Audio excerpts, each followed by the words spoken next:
Nathan. Hi, Nathan. Nice to see you. So we are going to put some slides up and run through them. For those of you who have been in and around BELMAS like Nathan for a long while, you will know most of this. But feel free just to chip in if you want to add anything at any point. I'm just going to make sure that you know who Kelly and Cynthia are. So Kelly's giving you a quick wave now. She's going to go through the ex-ordo system that we submit abstracts on a little bit further on in their presentation. And I think Cynthia's just giving you a wave. There we go. And you might get emails from both of them. So Cynthia's our very, very capable administrator in the office who does a terrific job and is at UCL's Centre for Education Leadership conference with me next week. And that's before I come out and see you out in LA the week after, Nathan. So we're busy in the BELMAS office at the moment. That's fine, Rosie. We'll do most things before 2:30 and then the recording will be sent to you all to watch as well. So thanks for letting us know that. Okay, so I'm going to zoom through the slides. I've just seen Heath pop up on my screen as well. That's nice. Hi, Heath. Nice to see you.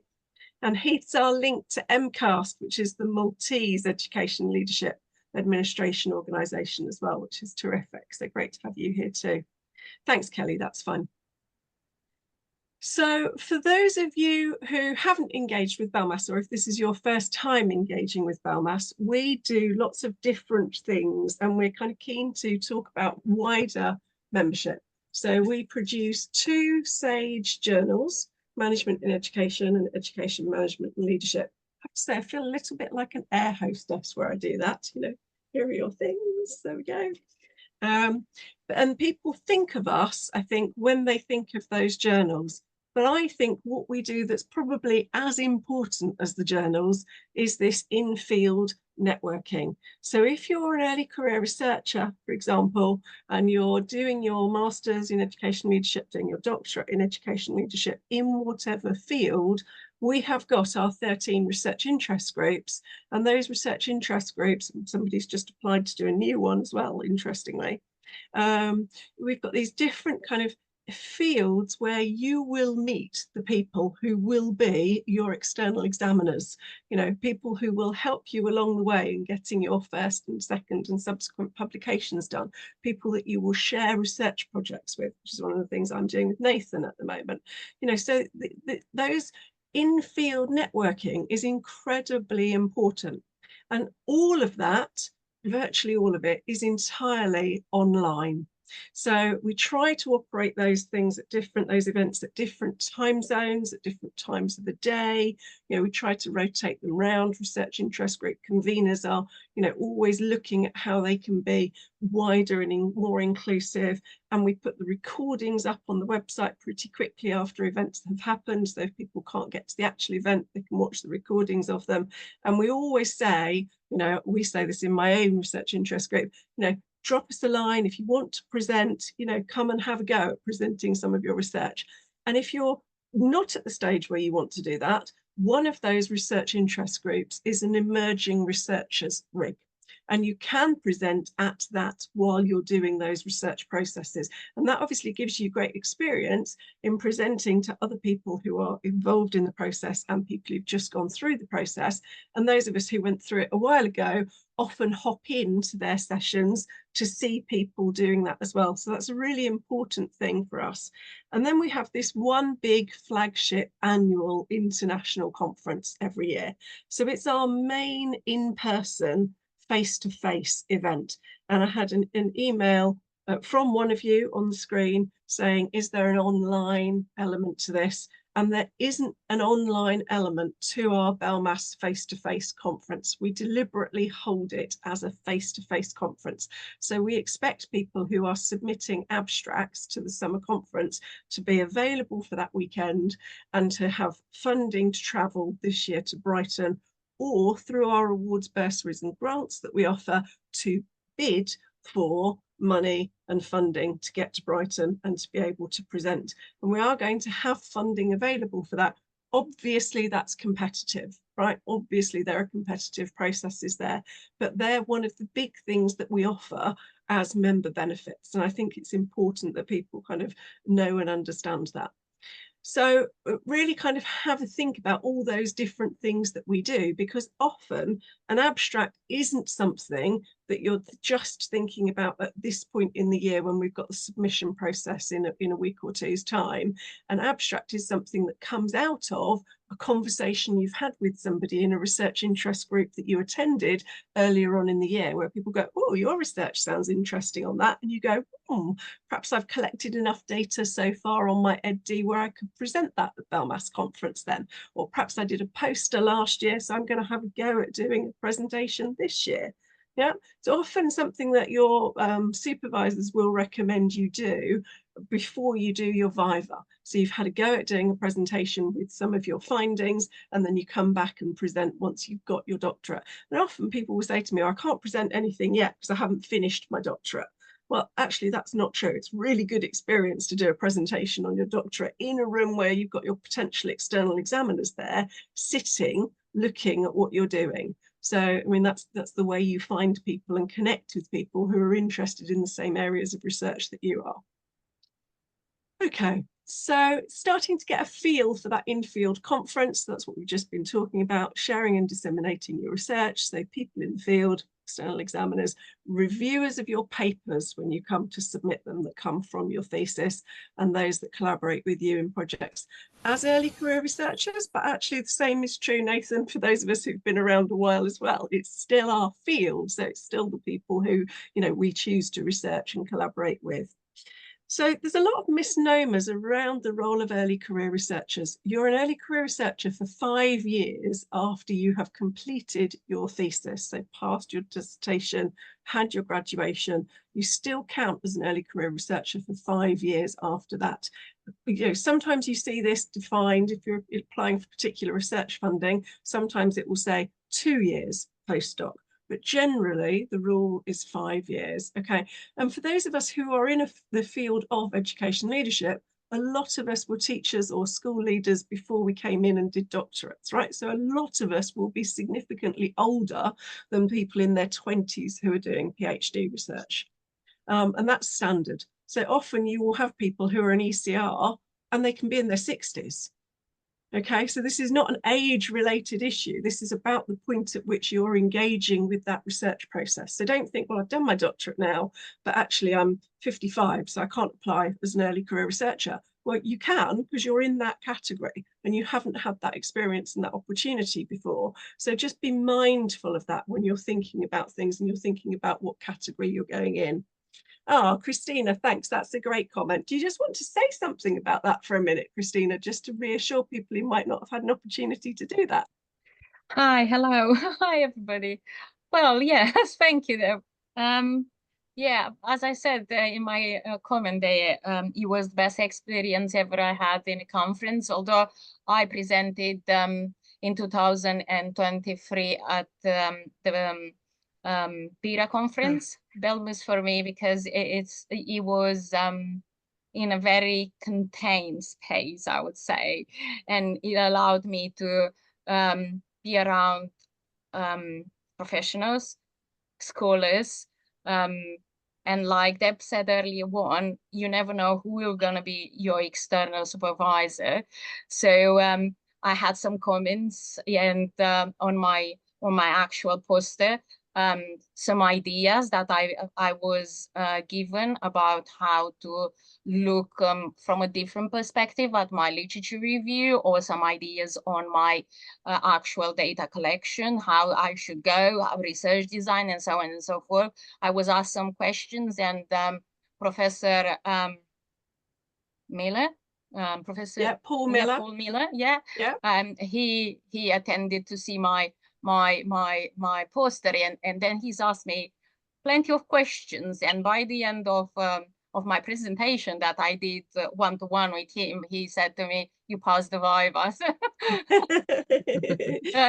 it was really rewarding, and really he gave me food for thought, to be honest with you, and how to think about my actual research. So yeah, And he's done 50 or 60 vivas. So when you've got somebody who you know has got that level of experience and understanding, you can trust the comment, can't you? So absolutely, good, I can't good, agree more. good Thank position you. to be in. Welcome. Thanks for the contribution. That's great. So you can present a poster, and we offer an award for best poster. You can present a PGR paper or ECR paper and win the award for the best student paper. You can present a paper and win an award for the best overall conference paper. And then obviously you can submit your research that comes from that to our journals, and then they both have their own best awarded papers. And also our annual conference, because it's our one big physical meet up every year, we give our best thesis award. Kelly, did we also give a blog award, best blog award? Yes, we do, yeah. Which is not on that list. So there you go. So if you're contributing to the blog series as you go through the year, there's a blog award as there as well. So we need to add that into that. Thanks, Kelly.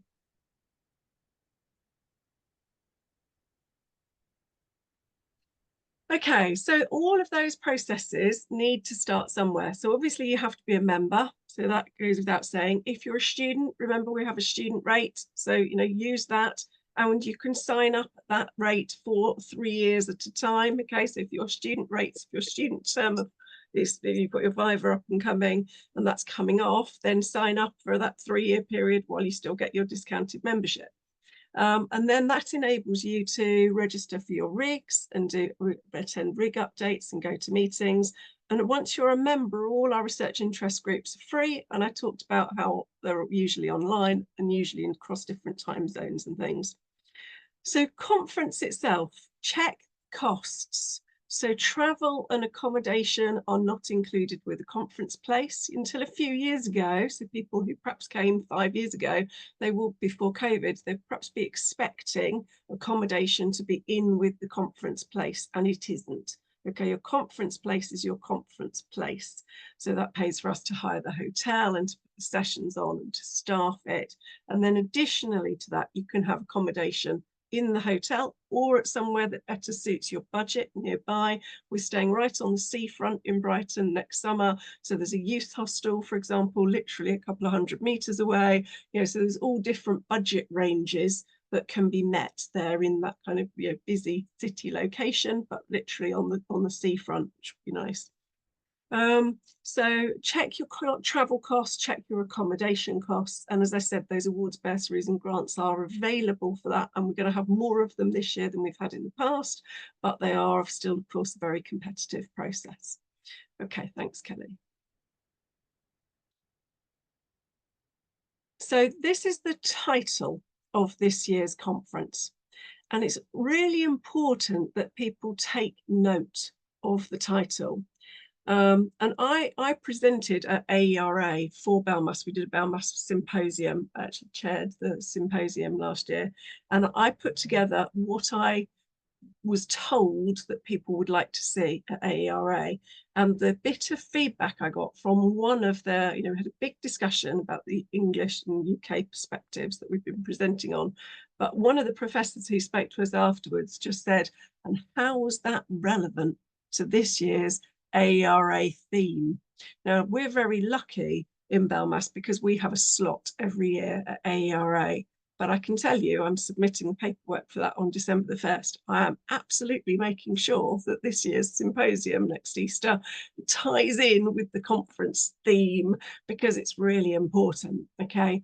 So it's about how you tweak what research you're doing and how you view, which lens you're choosing to view your research on through the title of that conference theme.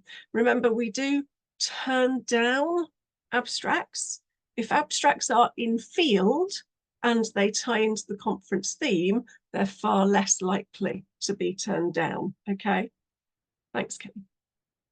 So the title itself is very important, requires careful planning, and typically titles may indicate the theme, the context, the method, or may explicitly refer back to the conference theme, because if you're doing that, what you're doing is demonstrating to the reviewers that it goes to that you've read the conference theme, you're sure your work fits with the conference theme, and you're highlighting in your title how your work fits with that conference theme. So preparing the abstract with choosing your title shouldn't be an afterthought. You shouldn't be logging onto the Exordo website going, right, great, I'm going to submit an abstract now, and literally doing it off cuff. And that's why you're here. You're thinking about how you're going to prepare that abstract, how it's important, how you're going to tie it into the conference theme that we've got. And you're going to make sure that you stick to the word count. If you don't, what happens is that it just cuts off and you can't do any more than that set number of words. And it's really important that you don't put references in. We don't have references in our abstracts. We are trusting your academic judgment that you're bringing a piece of research to something. So we don't expect to see other authors' names and dates using up that word count, okay? But you need to show in what you're writing that it's connected to the conference theme and therefore clearly connected to field. So thinking about the conference date, time and location. Don't bother submitting an abstract if your friend's wedding is that Saturday. Yeah, have a look at the diary, have a look at all of those different overlaps first. So this is our kind of important notice before submission, really. We have got much more strict about this as the years have gone on. Well, our first face-to-face conference in Liverpool after lockdown, we had lots of people submit abstracts who did not attend the conference. And what that makes for is a really disappointing conference experience for everybody else if there's a lot of withdrawn papers. So what we now operate is a policy of making sure that everybody is aware that they are available for the whole duration of the weekend. So they are available to turn up in Brighton by Friday lunchtime and will be available in Brighton until 2 o'clock on Sunday afternoon. You cannot say, I'm in Brighton, but I'm only there for the Saturday, because that's not the way we do it, okay? So you need to be available for that 48-hour slot. So don't submit an abstract because we can't guarantee that your paper can be presented at any time. However, if we've got enough notice, we can try our best to meet special requests. So we have, for example, people who've had to catch a flight home on a Sunday morning in an international delegation because that's where their flight times were, and we've managed to accommodate that on a Saturday afternoon. It has to be something as significant as that, because obviously it impacts on the whole of our timetabling, okay? So just be aware and kind of conscious of that before you get to the submission point. So we welcome submissions from a wide range of experience within the field, but participants are limited to 2 presentations in the programme, and that includes co-presenting. And again, it's something we're very strict on. So if you've got a 3rd paper and you are going to be the 3rd author in that 3rd paper, then you say to your colleagues, look, I'll try and see if there's no clashes. I'll come to the presentation to support you. You can't put my name on that conference paper because I'm already down on another 2. What you don't want us to do is to go, sorry, we're rejecting anything from you because you've put your name down to 3. Okay, so that's really important. All right. So authors should note that reviewers will grade submissions against our criteria. So our criteria are relevance to BELMAS members. Now, if I'm not going to make Kelly go back on the screen, but if you go back to the title and you think about what our title is, it says in education, leadership, management and administration. We're in the ELMA field. So if your title and your abstract is relevant to the ELMA field, it will be relevant to BELMAS members. Doesn't have to be a British thing. We're an international organisation, but it does have to be relevant to field, okay? Clarity of research question and or focus of inquiry, okay? You don't have to present completed research projects at BELMAS. If you are presenting a completed research project that's finished, that's great. Tell us it's a completed research project. But I've presented, so have many other people, work in process, just as Christina was talking about her poster. That's absolutely fine, because then you're getting the feedback from people in field about different directions that you may choose to go to. You're effectively using it as a picking people's brains session, which can work very well indeed in conferences. But the robustness of the analytical or the theoretical framework is important. So think about, in that very short abstract submission, think about how you are describing what analysis you've done or which theoretical framework you've chosen. It's fine to put the name in. If you're using a Bourdieusian lens, do that. You don't need to put the reference in. With that, we all know who Bourdieu is, you know, so that's absolutely fine. You don't have to delete that from your abstract, but you don't have to put citations in with that. And you do have to look, we do look for significance for educational practice, policy, and theory. Our strapline, if you're not aware of it, as a learned society, is where research and practice meet. We often have a practitioner present at conference as well as academics. Okay, so we're interested in that space. So if you're presenting something highly theoretical, that's fine, you can do that. But if you're also presenting something that comes from the practice work that you do, that's fine as well, because that's the organization that we are. So well-developed non-empirical papers are also welcome. So important points then, they're of relevance to ELMA, which we've talked about, and then you select from one of 3 tracks, and Kelly's actually going to take us through the Exordo system for those of you who haven't seen it yet. So you select one of those 3 tracks. You can select a single paper, a workshop, a roundtable, or a symposium. You can only choose the symposium if your abstract has been accepted by the symposium lead. So that anybody who wants to submit a symposium needs to write to Kelly, and you can do that through the info@belmas.org.uk address. I think we've got that up at the end slide, and it's the info@ that's on our website.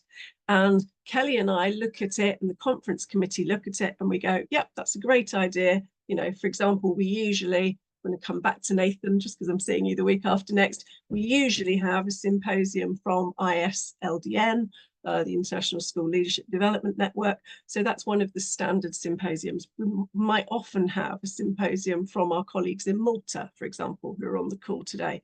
So they're the sorts of things that we have. But you just need, if you're not one of those established groups and you want to submit a symposium or a collective set of papers to be examined together, that's absolutely fine. But email in first so that we can see your thinking. Essentially, when we have groups of presentations, we can't always agree to put them in one place if we haven't seen them in advance. So what we're doing as an office is checking that the conference can cope with that number of symposia and that our overall schedule will work. Okay. So you can edit your submission online prior to peer review and up until the date of the deadline, so you can log back in. Yes, that's a great idea, actually. Cynthia, could you just put the info@belmas on the chat, please? Thanks for that. That's a good tip. And then to facilitate the blind review process, individuals and institutions should not be identified in the body of the abstract. So you can use the term author's institution. Don't use the name of the university or the organization. And if accepted, then authors are added to abstracts afterwards. Okay, so just be really mindful that you're not giving away anything that you know, gets rid of that anonymized process that we take very seriously. And then the other thing to think about is the abstracts are published in the conference materials as submitted. So really check that they are accurate and have a think about whether or not you're happy everybody reading them in the way that you're submitting them. Because I know I submitted one a few years ago, I wasn't as experienced as I am now, and I thought, oh, don't like the way I'd phrased that at all. So sometimes you do just need to put a bit of thought into how it's phrased. Think about other people reading it and how you feel when other people read it. Okay, try and put yourself into other people's shoes on that. Okay, and then we've got a few examples here then of topics or strands for single paper abstract submissions. Now, broadly speaking, these tie into our research interest groups anyway. So if you're in one of our research interest groups, then your field will be in this list, and it's not an exclusive list, okay? So you will see other things that are conference that are beyond this. Generally, a lot of the work that has been published in field has been quite critical. We like a sense of criticality. We want people to be thinking critically about things. So critical approach, that should say approaches, sorry, approaches to educational leadership. Leadership for equity, diversity, and social justice. They're things that we believe in. And this week of all weeks, they're important themes to us, thinking about what's just happened in the States. So governance and policy, leadership in times of crisis, leadership effectiveness and improvement, leadership sustainability and globalization, leadership development, leadership in further and higher education. Could also say in early years or secondary education, that's also fine. Teacher and middle leadership and methodological approaches to leadership research. So they're all strands that we've had in the past, and they're by no means exclusive. They're just giving you an idea. If you're going alongside the titles of our 13 research interest groups, that's about right. So formats, you choose between theatre, workshop, or poster, okay? So theatre format is a presentation by one or more authors to an audience without interaction until the audience questions are invited at the end of the presentation. Some chairs do that straight after presentations. Some chairs wait to do all 3 or 4 presentations and do them at the end. And that will depend on, you know, we have lots of people chairing sessions, and that will depend on what people are comfortable doing. So that's absolutely fine. We don't dictate that either as a learned society. That's up to the person who's chairing the session. The workshop format is a wholly interactive discussion between an audience and authors, often in a roundtable layout. So for example, I've had an email from one of our colleagues who wanted to offer a workshop because of the AI interactive research that she's been doing. And so her session is going to be very much a sort of hands-on interactive research session.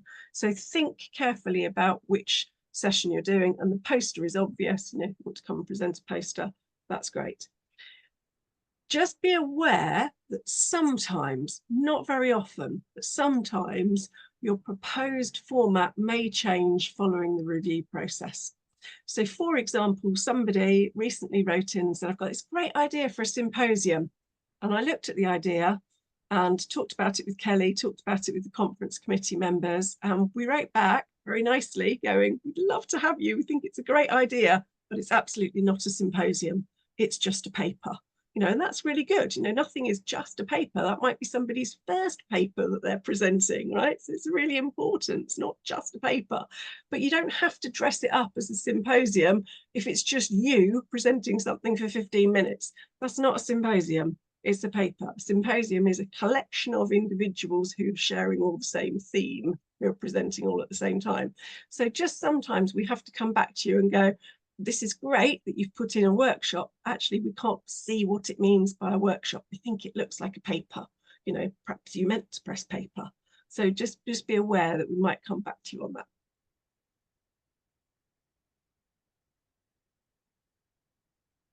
Yeah, I'm just going to show you through the Exodo system now. Lovely.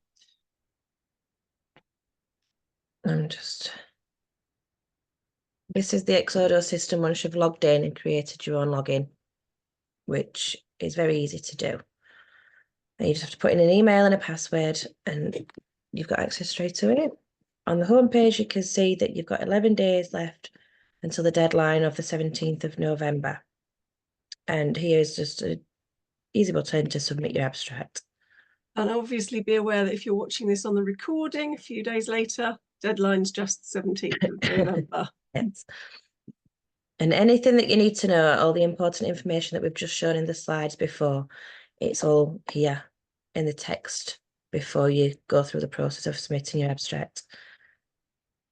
It does specify the email address for symposiums further down in the formats, and the details for poster presentations as well. And for the symposiums, our email address is here. And once it's been approved, you just come onto this system and input each paper that's in the symposium. With the same title so that we can identify that they're the same symposium, please. Yeah, once they've been approved, I will email everybody back to confirm the titles and how they should be input into the system, so it's easy for them all to be grouped together. Once you've submitted your abstract, and if you are approved for conference, all authors must register for the conference by the Friday, 7th March, because if your registration is not in by this date, we presume that you're unable to attend and your paper will be removed, even if it has been accepted. So that's just something to be mindful of. Yeah, and I think it's worth spending a minute or two longer on that, actually, Kelly. We are totally aware, right, which is why we're trying to put more funding into our awards, bursaries and grants, about quite how broke HE is, both in the UK and in other parts of the world, all right? We would love to fund everybody to come to a free BELMAS conference. Obviously, that would be ideal. And clearly, sadly, we can't do that because we have limited, restricted funds.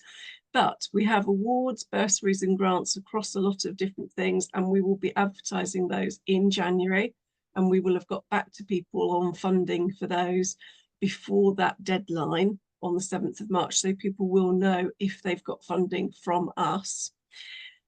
What I would say is try and put funding in place anyway, and then if you're eligible for funding and you get funding, then great, you can go back to work and go, I don't need it anymore, or you can save your own pennies.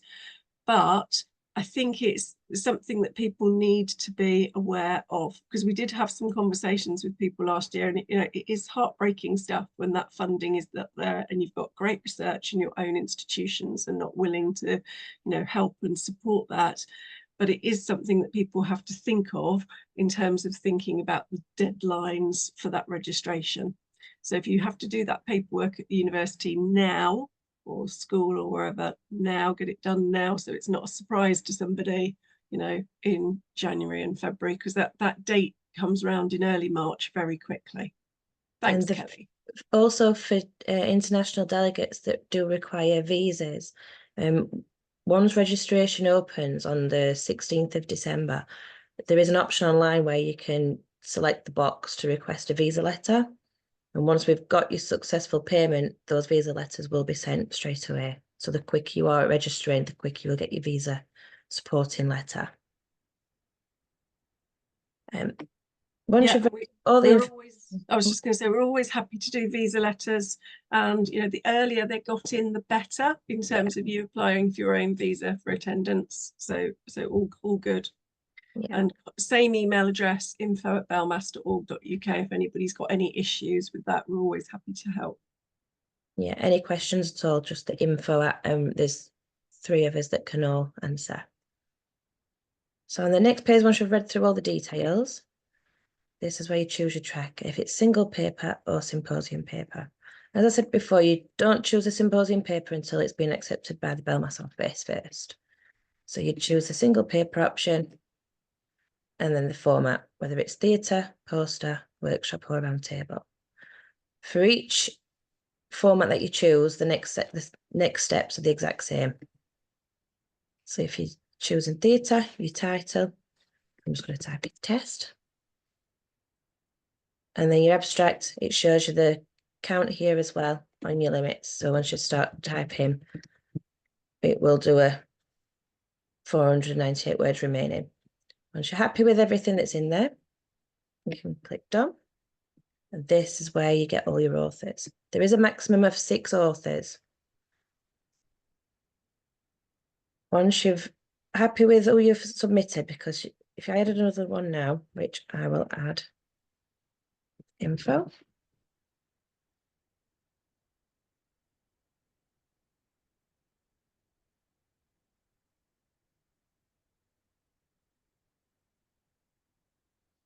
It does ask for everybody to have their affiliation.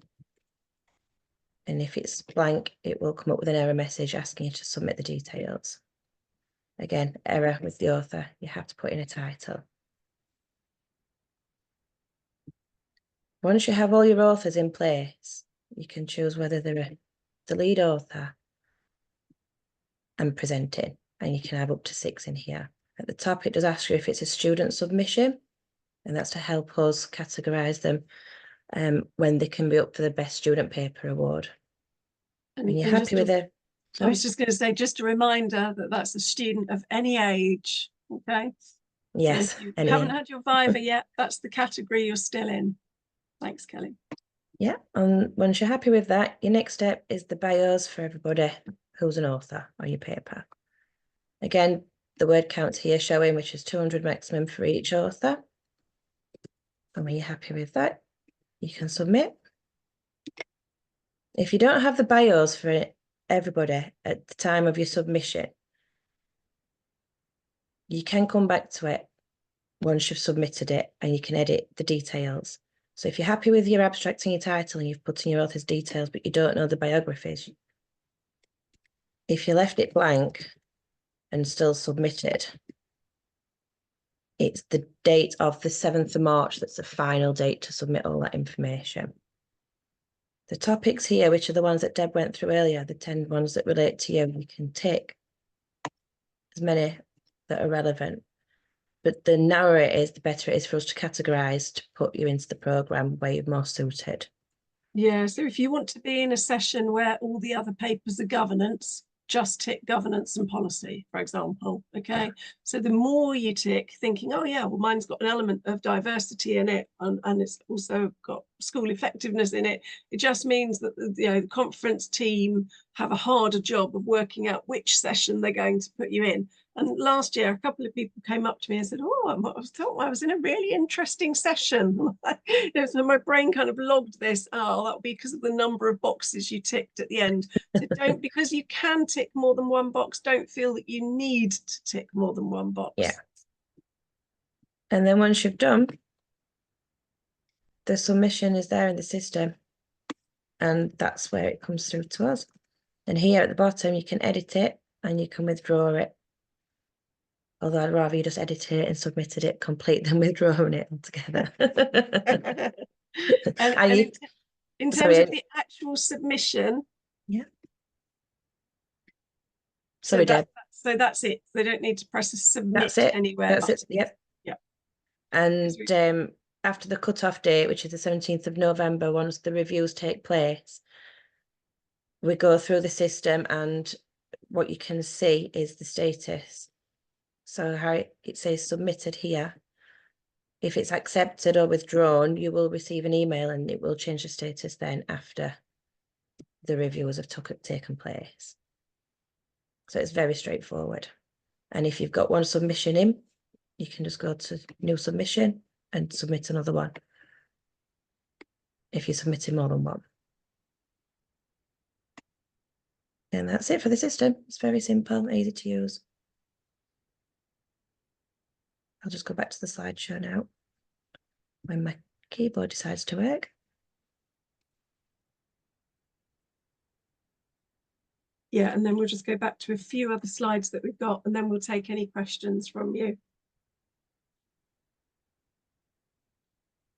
Lovely. Thanks, Kelly. Yeah. So this is with regards to the early bird tickets registration and withdrawal that we spoke about earlier. Yeah, so we have talked about most of this. So again, make sure that you're available for the whole weekend. Make sure that you have got indicative funding in place, or you know the date that you're going to need to have paid by.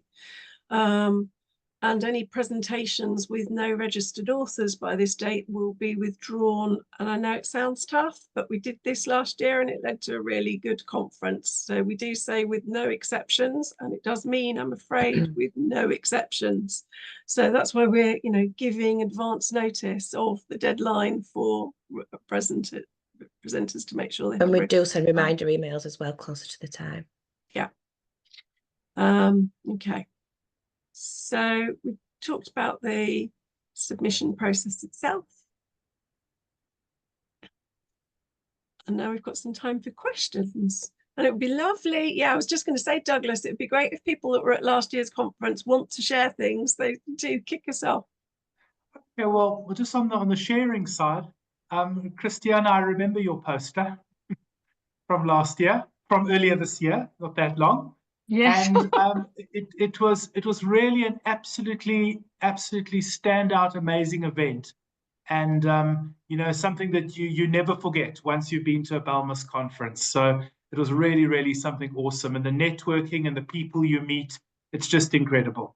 It was also the first time in my life I ate haggis, so that was also something to savor. Just well, I'm that person who has put their abstract in already, but been back once or twice to change the odd thing, because I submit it, then I think, oh no, I need a bit more here and a bit more there. So it does work quite easy to go in, and I know I've only got till the 17th, but to go in and out and just change bits and pieces. My only real question is, I know that earlier this year at the hotel, you could book your hotel, and because I'd like to stay, you know, if my abstract's accepted, I'd like to stay in the main hotel with everybody, because I just feel that that makes for a wonderful experience. But I remember last time you could book and then pay when you get there. You didn't have to pay up front. So obviously at the end of the stay, paid and then left, which is just an important thing, because sometimes it takes a bit of time to get your funding in place. But I know that some hotels ask for payment up front, and that can be a bit problematic on my side, because when I apply for a visa, I do need a letter from the hotel I'm staying at saying that this is the accommodation I'm going to be at for that period of time. It was seamless earlier this year, because the Jubilee Hotel issued me that information straight away. Yeah. So I just wanted to check if it's going to be the same with this hotel. That's great, because I haven't had that conversation with the hotel. Kelly, have you? No, neither have I. So it's a really good question to raise, which I can find out, and then we can add that information to the website once we've got confirmation. Yeah, and we'll email you back with that as well, Douglas. Yeah. We've got your details. Thank you.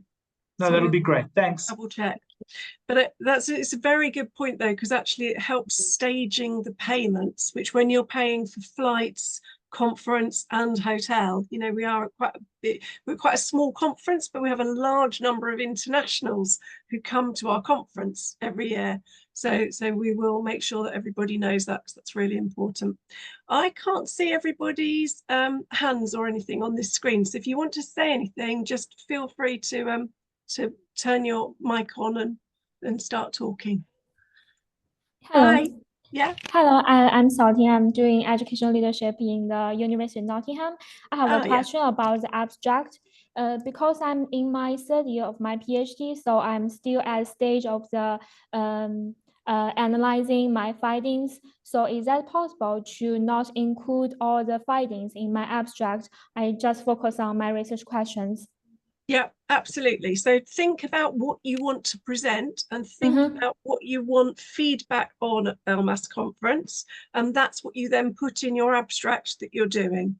Yeah. So you don't need to present a fully completed research project. Some people will be presenting that, but that's because they're finished their doctorate, so they're at a position where they can do that. Other people will be at the stage that you're at, and they will be presenting things earlier on in that process. So that's fine. Yeah, thank you so much. Because I think maybe next year I can finish all the data analysis, but at stage I didn't have the full findings for my thesis. Yeah, just to focus on. What you might want to do, depending on how comfortable you feel presenting work that's not yet finished, is you might want to present a poster, so that you have the opportunity to present the poster, which has got where you're up to with your data collection and what methodology you've done and what indicative findings you've got coming out, but no more. And then sit in lots of other sessions with people presenting papers. And then the following year you come back, because you know then what a paper and presenting a paper feels like. And, you know, Christina has described that's what she did last year. And I take it, Christina, you'll be presenting a paper this year. I will. Yeah. Yes, I'm in the midst of my research doctoral thesis, so it's an unfinished product. But I will go there because it's I mean, it's worthwhile, since you meeting such an amazing such an amazing researchers, scholars, professionals, and so on and so forth. So you will get the sense on how even your Viva maybe, like I said earlier on, you know, Paul Miller is just shook my hand and said, "You passed your Viva." you know, he meant the world. That moment to me, because I thought, oh my goodness me, for him to say something like that, he meant it, you know. And he's actually asked me lots of questions. So and I was answering the questions, and he then said, you passed the Viva. So yeah. Great. Other questions, everybody? Happy to answer any questions. I can't see any other hands raised. Antonios, how is that different to what you do for ESA? Do you want to give a quick plug for ESA while you're here? Because it's good to have Network 26 represented. Well, in general, we follow the same line, let's say, Deb. However, in ESA, it's not obligatory to follow the conference theme. So you can submit, I mean, in any section that you want. But in general, we have also the symposium that you need, of course, to have a representation from 4 or 5 countries, you know, 5 or 4 different perspectives, the posters, and of course, the papers. So basically, we follow the same line. Yeah. Yeah. So it's good practice for those of you who are based in the UK and you want to come to an international conference, but you don't want to go abroad yet. So you can do this conference and then go to a conference like BERA that's much bigger, where you've got leadership perspectives. But it's also good practice if you're coming to this as a smaller international conference and then you want to go to a bigger international conference. So when the European Conference on Educational Research was held with Antonios's own institution in Cyprus this year, there were about 3,500 of us there. BERA had about 1,000 this year because it was, no, sorry, it had nearly 2,000 because it was joint with WERA, the World Education Research Association. Normally BERA is about 1,000 when it's on its own, whereas a BELMAS conference tends to be 250, maximum 300, certainly no more than that. So we're very much a smaller conference, but we're very much an in-field conference. So if you're watching this and thinking, well, my work hasn't got much in it that's on leadership or management or administration, then perhaps the bigger BERA or ESA conferences that have got lots of different themes are more relevant. But if you're in field, really, there isn't a better conference you can come to. And I will be online till 5 p.m. tonight if anybody wants to submit any questions to the info box afterwards. I can reply straight away today. Lovely. So if we haven't got any more questions, we will say cheerio. But good that we've got people to see nice comments in the chat. And Helen, we're looking forward to seeing you in Brighton. That would be good. Yeah, great. There's just a question in the chat, Deb. Is there? Oh, yes, I can see that. Liu Yang, nice to have that question. So